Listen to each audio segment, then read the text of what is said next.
And may I request Mr. Anil Prakash to welcome Shri M.K. Patnaik ji with the floral bouquet.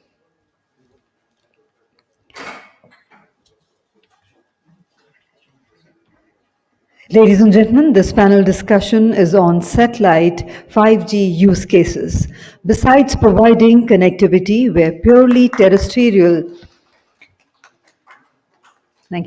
infrastructure would require significant investment with little hope for sizable profits, satellites unlock new use cases by leveraging the 5G framework and technological advancements in satellite communications technology for integrating all communication technologies.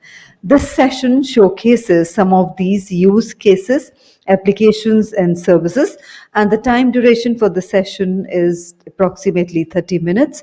The session is chaired by Shri M.K. Patnaik, who is the Senior Deputy Wireless Advisor with Wireless Planning and Coordination, Department of Telecommunications, Government of India.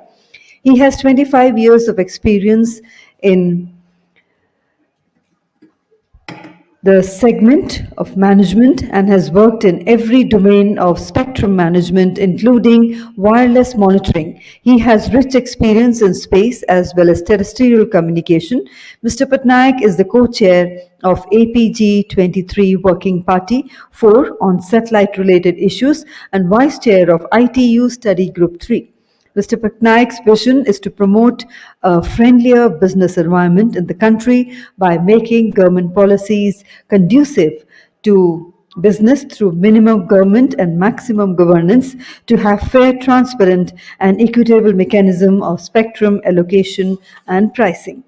And ladies and gentlemen, other two eminent panelists of this session have joined us virtually. We welcome Mr. Bashir Patel, who is the Senior Regional Advisor, Inmarsat, covering Asia Pacific, Middle East, and African region, is highly experienced executive in ICT, satellite systems, and defense aerospace, both in management, consulting on policy, regulatory, and spectrum management, and business and market development. We welcome our eminent panelist, Mr. Brian Pemberton, Vice President, Omnispace. He leads corporate sales and marketing activities for Omnispace, which is redefining mobile connectivity for the 21st century in this role.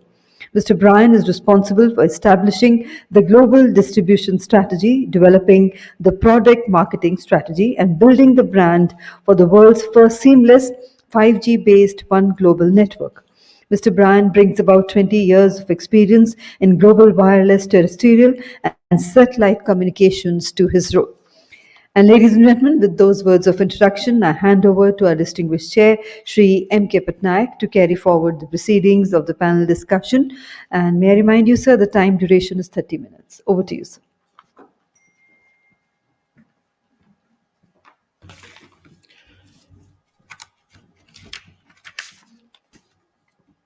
Thank you, Sapna, for making that introduction about the participants, and you made my task easier. So, dear participants, it's a good afternoon to everybody. And I would like to start by saying happy birthday to SIA, and because I mean, it has been a tremendous achievement. And this is an opportunity created by SIA to interact with some of the industry leaders, and I'm pretty sure that we are all going to benefit out of it. So today's discussion is about satellite 5G use cases, and we are already aware that the 5G is going to bring major transformational changes in the user experience that we are used to in the existing 3G and 4G systems. The International Telecommunication Union has identified the main attributes of 5G system, which are enhanced mobile broadband, which is EMBB, then ultra reliable low latency communication, then massive machine type communication. These enhanced capabilities will help in making smart homes, smart cities, and smart businesses.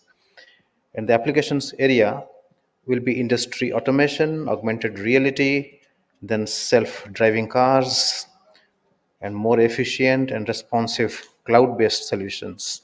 Then there will be big data analysis, and mission critical applications. These are some of the areas which we will be hearing in the discussion today. But some doubts still persist in certain sections about the actual use cases of 5G and about how these three attributes, will finally translate into application areas and use cases. So, today, when it comes to the narratives on 5G, the dominant tone of the discussion has been centered around terrestrial component of the 5G ecosystem. The discussions are mostly about massive investment that will go into building the 5G terrestrial networks and systems, about the returns, about the spectrum bands that will be needed, the street furnitures that will support, and the 5G terrestrial network infrastructure. So, this is high time that we start mainstreaming of the satellite component of IMT into the narrative. And I am sure that some of the issues which has already been discussed in the context of terrestrial 5G will be equally applicable for the satellite component also, especially in the area of spectrum allocation. So we are aware that satellite-based systems are already complementing the existing 3G and 4G systems by providing the backhaul connectivity, and government has done its bit to make it more affordable. We have reduced the spectrum charges. We have allowed the service providers to provide the backhaul connectivity, which was earlier not there. It was a barrier, and we have removed that. So government is doing its bit, and there are more which is also planned, and it's coming up. And but because the orders are not yet out, so I will not divulge them right now. So it has been extremely beneficial to serve the hilly and the island parts of our country. And with the coming of LEO and MEO and high throughput satellites, the satellite based and terrestrial based services will come even closer. I'd personally like to believe that they will not compete with each other in a very significant way. We take, for example, the broadcasting sector, where the DTH services today coexist with the forerunner, the cable television system. Both the forms of delivery of television content coexist in the same market and yet make a good business case out of it. The initial fear that the DTG players will eat into the business of existing cable TV operators have happily been proved wrong. Today, the cable TV enjoys a dominant market position, and DTH players who play a second fiddle to them, but they are not complaining. The size of the pie has increased for everyone, and in this case also, the size of the pie will definitely increase for everyone, because every dimension of the same phenomenon called IMT have got their own USPs. So coming back to the telecom applications, I think satellite-based applications have certain natural advantages and disadvantages, and these things they stem from the laws of physics, especially related to the radio propagation in the region of heavy rainfall, and this results in some occasional, disruption of service. And on the advantage for front, satellite systems can be helpful in meeting connectivity needs of ships and aircraft sailing in international waters and airspaces where terrestrial components of IMT may find it challenging to reach. Similarly, satellite systems have advantage to transmit group messages addressed to a very large number of stations in a burst transmission mode.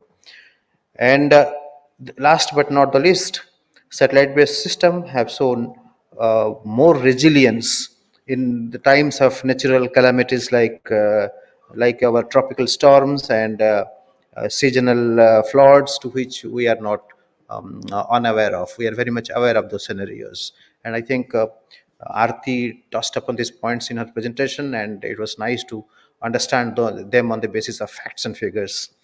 So, with these introductory remarks, gentlemen and ladies and gentlemen, I'd like to invite our speakers of the day to share their views on the use cases of 5G. First, I would like to invite Mr. Bashir Patel to please understand about his thoughts on the topic. Mr. Patel, please show us the money. We are here to see the money. Thank you. Thank you very much, Mr. Patnaik. First of all, let me apologize that I'm not on the video. Unfortunately, I'm using a 4G dongle. And if I was to go myself on the video, I think we would certainly lose or freeze myself up without you hearing me or seeing any of the slides. So without further ado, let me just move on to the presentation since time is running short. Um, Essentially, what I like to do is just to run through in terms of the applications, some of the applications which are satellite enabled in supporting and complementing the rollout of 5G and particularly 5G ecosystem as a whole. So what I will do then is really go through. So can we move on to the next slide, please? So what I intend to cover really is the expanding role of satellite within the 5G ecosystem. I think we've heard quite a bit already in terms of 5G being a network of networks, and what does that really mean? And we'll touch on to that shortly. Also, in terms of satellite-enabled 5G communications, in particular, given who I'm representing today from Inmarsat. So we are very much, as Inmarsat, we are very much active, clearly, on providing mobility through satellites. And therefore, we're looking at services that Inmarsat provides right across the spectrum in terms of land, sea, and air. And we will touch on some of the applications which is supporting 5G in this particular kind of environment. And finally, just a quick summary in terms of the requirement on the spectrum side of things and looking way forward. Okay, next slide.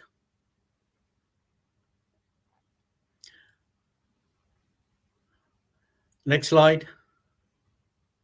Okay, just briefly to touch on Inmarsat and give you a very quick overview. We've heard Mr. Patnaik mention about the propagation characteristics, and clearly we have cyclones often in the region, in the Bay of Bengal and Indian Ocean and so on. And clearly L-band is one of the spectrum that is very resilient to any of these conditions, climatic conditions that we have. And therefore it's one of the prime bands that's being utilized from the very early days when Inmarsat was actually established way back in 1979, and it became operational in 82, and L-band frequencies have been deployed ever since to provide communication services for maritime vessels operating on high seas. And we'll touch on more on that, but clearly we have Inmarsat today operates 6 operational satellites having L-band payload. 2 new additional satellites, which is combined with Ka-band as well, have been launched last year and one coming up this year. And of course, these L-band satellites are actually used for both GMDSS as well as aeronautical services. And of course, land-based services as well.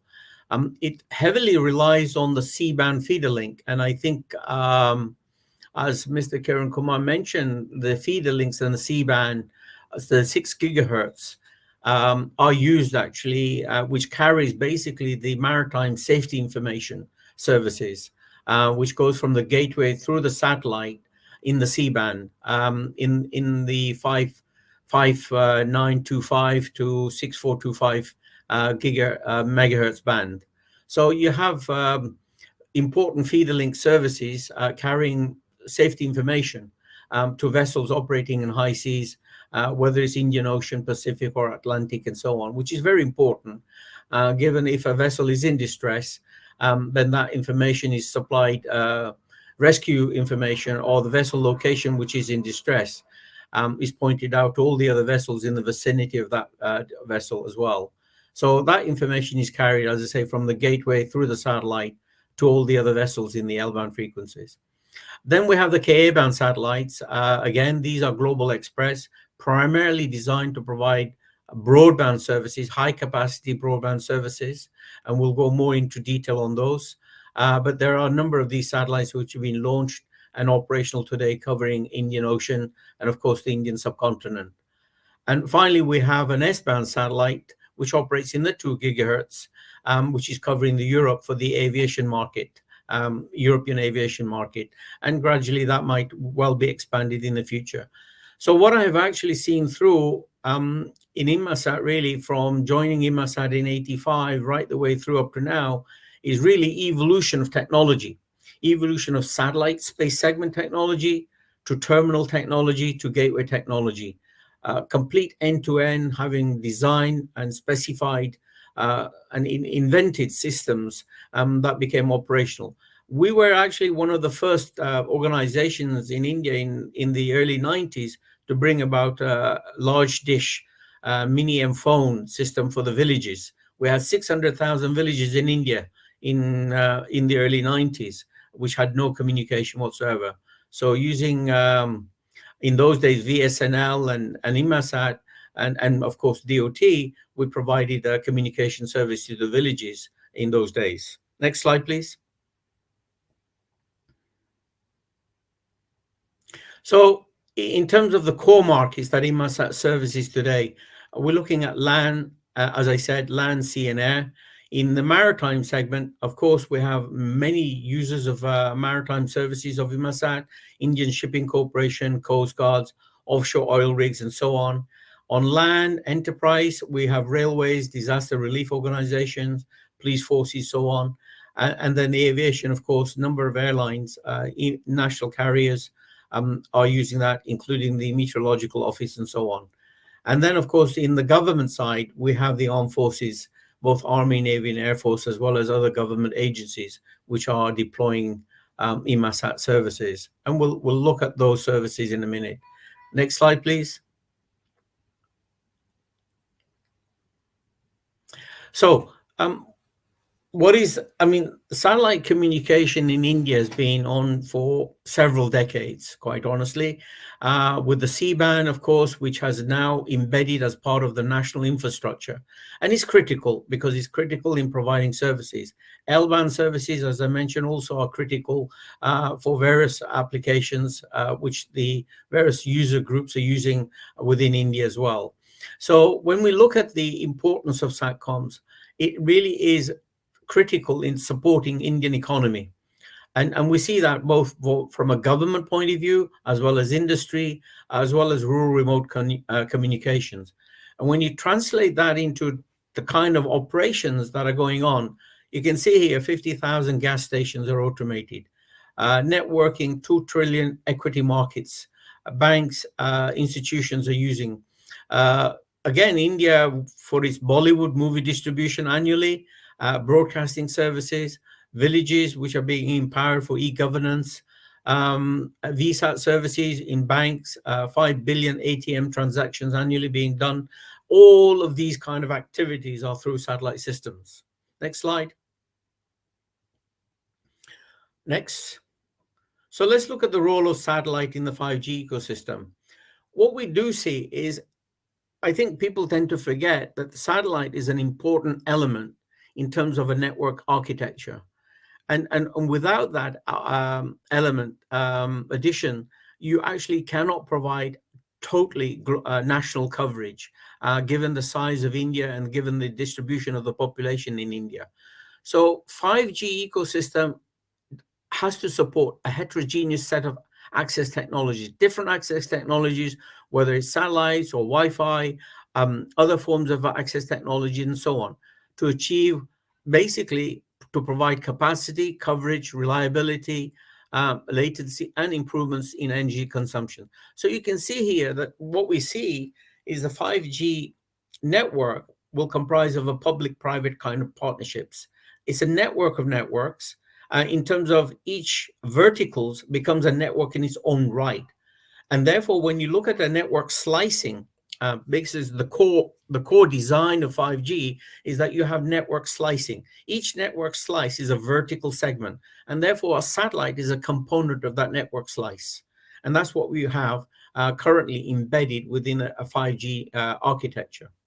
Next slide.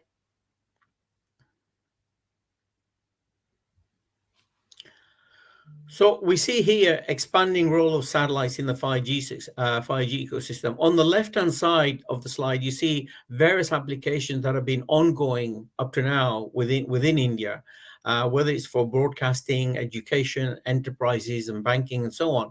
But there's a new generation of applications in terms of community-based networks, backhauling both 4G, 5G, particularly multicasting in 5G environment. Given the fact that there are limitations of 5G base stations in terms of its coverage. The footprint for a 5G is few hundred meters, whereas 4G is about a kilometer. So you'll need a lot more base stations for 5G, and therefore you could actually have if you have a limitation in your fiber network, then you will have to actually use multicasting through satellites to download information to the base station sites. Bridging, of course, digital divide, given the fact that what we have within India is several 100 million people without any broadband connectivity, as per the TRI information on their websites. And then finally, the mobility. So what I like to touch on now is really the mobility aspect which Inmarsat provides. The abundance in supply and lower cost and faster throughputs really fuels an expanded set of applications that satellite broadband is going to address and is addressing already to some extent. Next slide, please. Next. So here what we see are really some of the key applications for use of satellite or satellite-enabled 5G for 5G ecosystem. Okay, we would say connecting the unconnected, but really backhauling and tower feed for mobile network distributions, rural and regional coverage, communications on the move, hybrid multiplay, trunking and head-end feed, and so on. These sweet spots leverage the advantages of satellites with high bandwidth. We're looking at high throughput satellites or very high throughput satellites covering the Indian subcontinent and providing ubiquitous coverage. So what I need to focus on really now is communications on the move. My other colleagues in other panel sessions will be covering some of the other applications, fixed applications as well, which are complementing the 5G system. Next slide.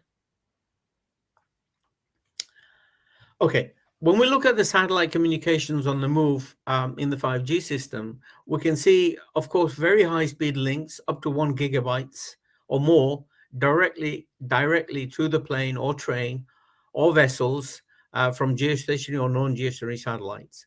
That connectivity is important, providing you with a high bandwidth, high capacity, to high-speed two-way broadband connectivity, as you can see. And that's possible today, given the fact that we now have very powerful space segments with much higher throughput levels. So there are applications such as mobile medicine, deliveries, particularly during the COVID period. I know there were communication was used via satellites to provide response with the medicines to various locations and so on, and feedback, databases, updating the databases and so on. So there are various kind of applications here which is being used. Let's go on to the next slide. So let's focus on the application in the air and at sea. On the air side, one of the things that's come out now from the ICAO is the Global Aeronautical Distress and Safety System. Given in the past the aircrafts have crashed into the oceans, and basically tracking them was obviously, and finding them in the ocean depth was a problem. So basically, GADSS is now coming into the airlines as per the ICAO regulations. And that means that there is a much greater level of control and tracking of flights across oceans. Air traffic management clearly is an important aspect of it. So you got cockpit correspondence between the aircrew and the air traffic control systems, and also airline operation centers as well, when you really are doing oceanic routes, particularly if you're looking at, say, from South Africa to India across the Indian Ocean, or to Australia, or across the Atlantic and Pacific and so on. In-flight connectivity is also given the increasing demand for speed and capacity for business jets as well as commercial airlines. Basically, when you're looking at downloads of movies, it's actually done through satellites on high speed on a server on the aircraft itself. So you don't have to start changing things. It's just downloaded on a single shot onto the airline. So aeronautical eSIMs, which operate in the Ka band, provides gate-to-gate in-flight communications with a onboard Wi-Fi Excuse me, connectivity sir. as May well I for all interrupt users. you here, sir? So we're running out of time. If you could Okay, kindly I got a few more conclude. slides, and I will be very quick. Thank you, sir. Thank you. Then you have maritime safety, safety and mission critical communications, particularly for vessels in distress. Communications that are powered, advanced vessel monitoring, engine reporting, and so on. Meteorological information that is provided both to aircrafts and to vessels, and so on. So these are some of the very critical applications that are happening now with mobility using satellite enabled. Next slide. This is just some data. We can see 90% of wide-body transoceanic commercial aircrafts are now fitted with Inmarsat services. 80,000 air traffic service messages per day are being provided, and 12,000 aircraft, in fact, more than 12,000 are now fitted all over the world with Inmarsat aeronautical systems. Next slide. In terms of global maritime distress and safety, again, any vessels which is ocean going over 300 gross tons, you can see the kind of reliability of service and the resilience of the service that we provide, 99.9%, and so on. Next slide. So in terms of powering land connectivity, I know India faces many sometimes earthquakes and floods and all kinds of climatic impacts, natural disasters, and so on. And therefore, clearly, Inmarsat is actually used heavily in some of these environments, so particularly in the geographies you have mountainous terrain or mountainous regions where agriculture applications are there. Remote, offshore islands that India has, as well as internet services from some of these locations. So there are a number of applications that the systems is actually used for, which can connect together through a Wi-Fi, or directly through a Wi-Fi in a community-based kind of network. In terms of communication for disasters, again, we have different kinds of solutions, from handheld devices to something that is temporarily fixed to something more permanently fixed. And you can see that happening as you increase in terms of the restoration, recovery, or operations in a particular disaster environment. Satellites on mission. Next slide. Next slide. Patel, Mr. Patel, can I? Again, emergency response, continuity of communication, pre and post disaster monitoring. Quite a number of applications, as you can see here, that are being utilized all over the world, both by civil defense agencies as well as government military agencies and so on, which are put to use when we have disasters within the countries. Next slide. So once again, sorry to interrupt you, sir. Yeah, Yeah, that's if it. you Summary. Last slide. So finally, looking at the application, we're now looking at complementing 5G rollout through our satellite-enabled services. And you can see various applications here, from enhanced mobile broadband to massive machine-type communication to ultra-reliable low latency communications, particularly within industry or agriculture, autonomous vehicles. I think a lot of these applications have been highlighted already, but clearly satellite has an important role to play within as a vertical within the core network architecture of a 5G system. So no single technology satisfies all communication needs. Preserve access to satellite allocated spectrum, particularly in L band, C band, KU band, KA band, all the bands that are satellite, FSS satellite services, MSS satellite services, as well as BSS satellite services are using. They need to be protected because it's vital that these services are there, and you can see and as you heard, the criticality of some of these services is also equally important in serving Indian users around the country. So with that, I think we can conclude. Thank Thank you, you very sir. much. Thank you very much 10 indeed. And minutes. here I would like to interrupt. As ladies and gentlemen, you all know, SIA-INDIA is celebrating its first anniversary. And on the occasion of its first anniversary, SIA-INDIA wishes to present a certificate of appreciation to Shri R.K. Saxena ji, Wireless Advisor to Government of India, on his outstanding achievements in spectrum management. Shri R.K. Saxena is an IRRS officer with more than 30 years of experience of administrative, managerial and technical experience in the field of radio spectrum management at national and international level. He also served as the Wireless and Planning and Coordination Wing and Wireless Monitoring Organization. Shri Saxena ji is currently responsible for the 28 wireless monitoring systems spread all over the country. And we thank you, sir, for gracing this occasion and being here with us and for the special address. Thank you once again. And thank you, sir. And I once again hand over to our chair. Over to you, sir, to carry forward the proceedings. Thanks again, sir. So now let's hear to Mr. Brian Pemberton. Are you ready? Yeah.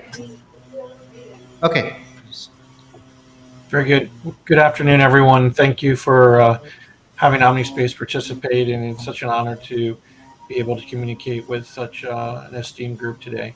So I will attempt to keep my intro brief, and if you don't mind, we can go to the next slide, which will be a short video.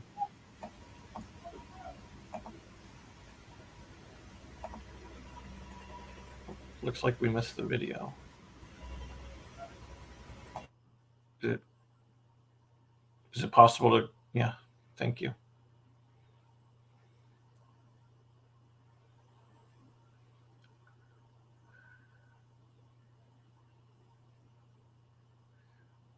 Okay. Well, the video is not going to play. Let's just move forward. I'll speak to what Omnispace is doing. So Omnispace is been pioneering activities and dedicated to the idea of providing ubiquitous connectivity for users around the globe for many years. And most recently, we've been working very actively with the satellite industry and the broader wireless mobile community at 3GPP for the standardization of 5G and 5G NTN. And we see this as a mechanism and a technology baseline that can be implemented to bring harmonization and seamless mobility and connectivity to users that will operate between the footprint and the capabilities that the mobile networks provide and the satellite element providing that ubiquitous coverage. Something that's a bit unique to what Omnispace is pursuing is what we call direct-to-device communications. So counter to traditionally how the satellite industry is operated, where users to enable themselves to avail the connectivity that the satellite network would provide, they would need to procure and maintain a bespoke satellite-based user terminal. What we're working on, and again, this is leveraging the 5G NTN standard, is that we will be providing and supporting 5G communications from satellite that will be operable or interoperable with standard mobile devices, whether those be smartphones or massive IoT solutions that would be operable on the terrestrial network. And we think this technology solution and this approach really changes the types of use cases and the addressable market, and hence the value and benefit it provides to the end users. Next slide, please. So what does this look like and how do we do this?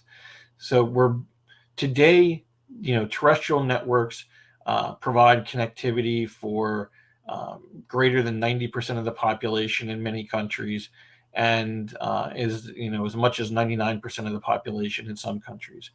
But nevertheless, the footprint of coverage that these networks provides is much less than that from a geographic region.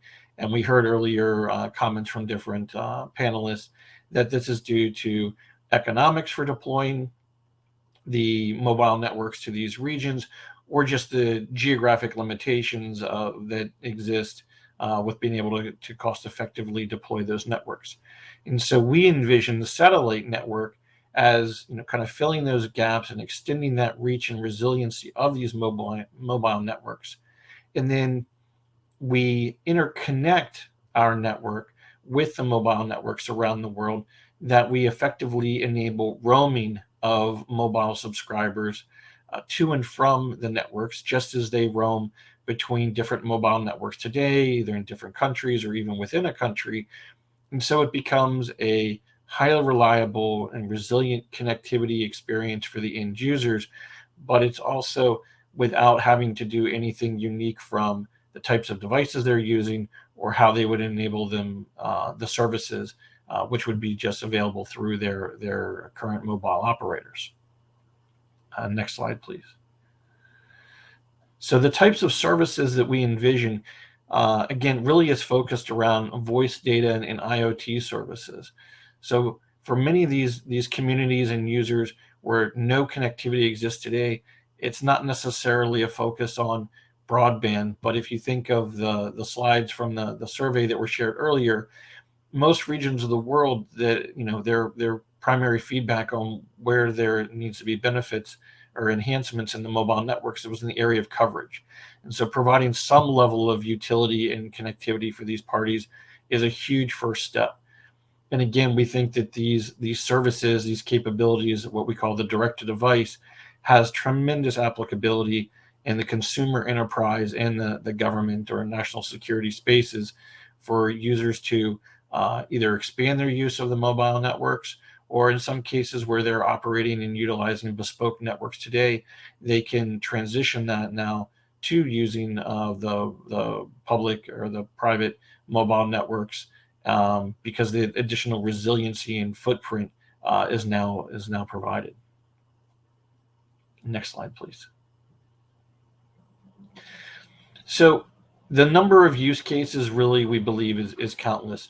There are some key areas that we see benefit.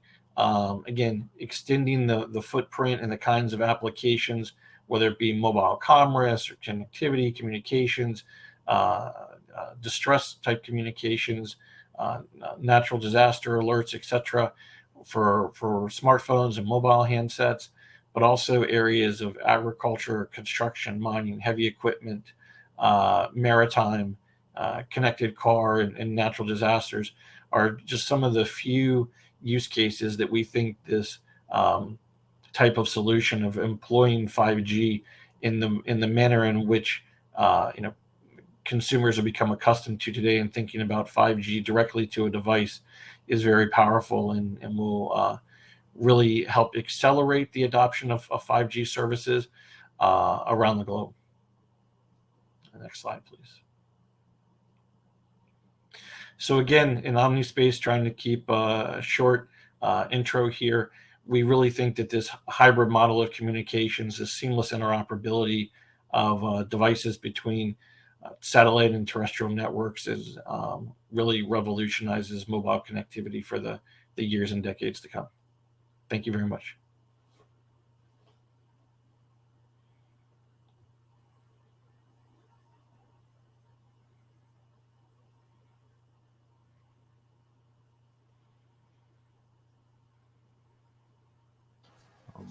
And I hope we all uh, have understood few things: how critical the L band is for the Indian users, and and the economics for mobile broadband in the Ka band.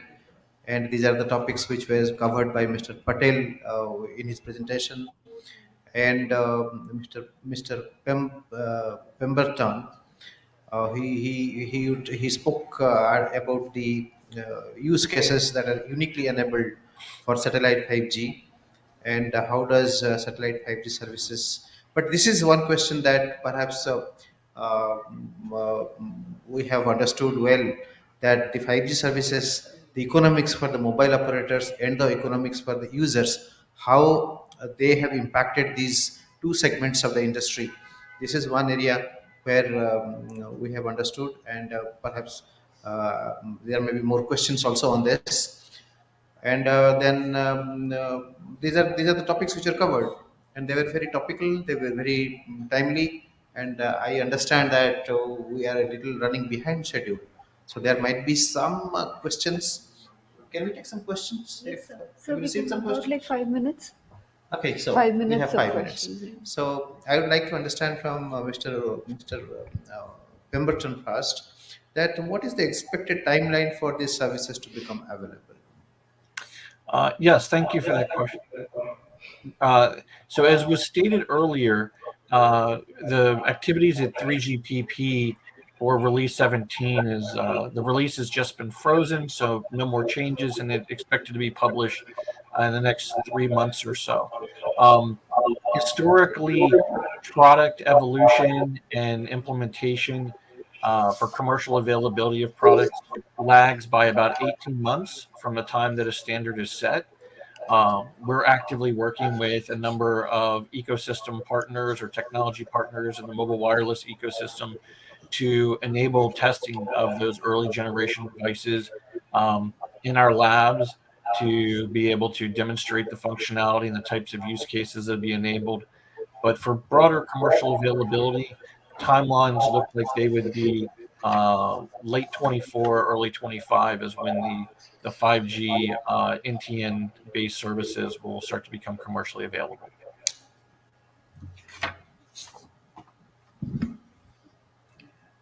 Thank you, Brian. And my question, last question, maybe for Mr. Bashir is, Mr. Bashir, how do you see the vision 2030 for the mobile satcoms? And I could you please, I mean, can we have an answer in 2 minutes, maybe? We can try and make it in 1 minute if you like, Chairman. Yeah, I think I'm very excited, actually, the vision for 2030. When we look at what's happening in terms of technology and industry, I mean, if we have a common air interface design, for example, for both terrestrial and satellite, then the connectivity issue would, we wouldn't have any differentiation with the air interface, the terminal equipment. I think the Vision 2030 requires a much more holistic, integrated approach. As Mr. Kiran Kumar pointed out in his introduction address earlier, I think what we want to see is much more holistic approach to putting together a network architectures. So therefore, terrestrial satellites, Wi-Fi technologies, all trying to come together in a way that is much more conducive, therefore providing us with the economies of scale, and therefore providing coverage. At the end of the day, we're looking at coverage and capacity nationwide for everybody, for all citizens. And that's the way we need to come together with. So 2030 vision has got to implement this a combination of all the different technologies coming together. Thank you. Okay, thanks. Thank you so much. Yeah. Thank you very much indeed. Yeah. Thank you very much indeed, sir. We thank Shri M.K. Patnaik ji for wonderfully chairing this session, and also thank both our eminent speakers, Mr. Bashir Patel and Mr. Brian Pemberton, for their valuable inputs in this session. Thank you once again.